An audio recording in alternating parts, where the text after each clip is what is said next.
Vincent Knight. I work with the National Petroleum Corporation, specifically with the Project Execution Unit. We have been put together to oversee or help execute a project, the deployment of cleaner fuels and renewable energy that is funded by IDB in the tune of $34 million. One of the components of the project is the infrastructural replacement, or what we're calling the change out of the NPC's natural gas distribution line to polyethylene high density pipe. Why we're doing this is that you would realize that over the years the cast iron pipe has, in a sense, outlived its lifetime, and then we're having a lot of breaches in the system, which results in a lot of unaccounted for gas within the NPC operations. You would see that they are continually trying to fix these, but as you realize that when you fix a section, then there's a breach further down the road in another section.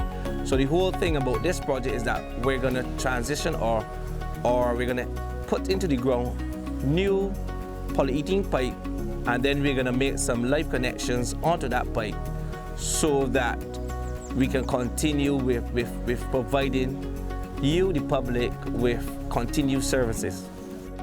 There will be disruptions. You would have a continuous supply. For instance, the existing cast iron main or that existing pipe will remain in the ground. We would lay the new pipe, the polyethylene pipe, next to it, and then we will make changeover. So that would minimize the duration or the time that customers will be out of gas.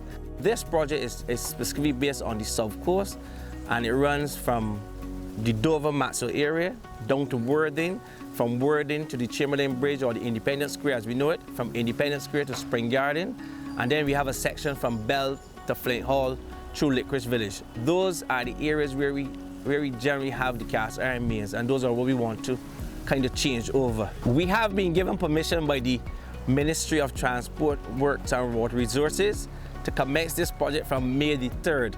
Right now we are coordinating with our entities. There are a number of entities that are involved in the project. We have the civil contractors, we have an oversight consultant, and then we also have the NPC who would be handling the mains, the pipes themselves. This project we anticipate will run for 14 months starting. We are pretty much about to start. We have the contractors, C.O. Williams Construction, for this Dover-Maxwell area down to Worthing, and from Worthing to Chamberlain Bridge, ready to go. Then we have Arthur Construction, who's going to be dealing from the Chamberlain Bridge down to the Mighty Grinder Highway or Spring Garden Highway, and also from Bell to Flint Hall. So these two entities are ready to go. Along with them, as I said, we have Stantec Consultants Inc., who would be overseeing the project, providing project management services.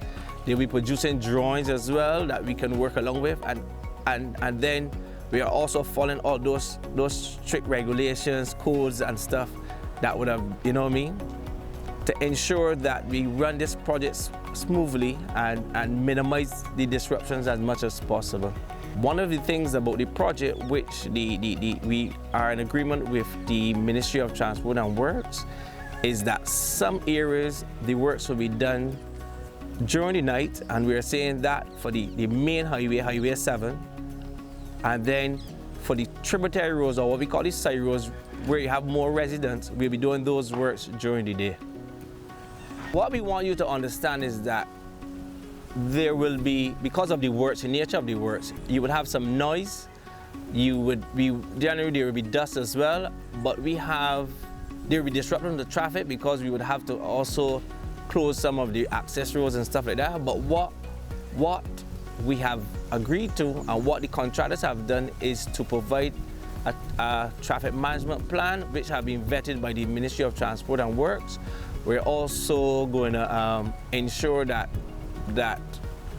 we follow the specifications in terms of how we deal with dust and noise and stuff like that. One of the benefits of doing these works is that from time to time we would be having complaints from customers about the smelling of gas. We're out to make sure, for one, that we reduce that, and also to ensure that we are able to provide you with a continued, uninterrupted supply of the natural gas.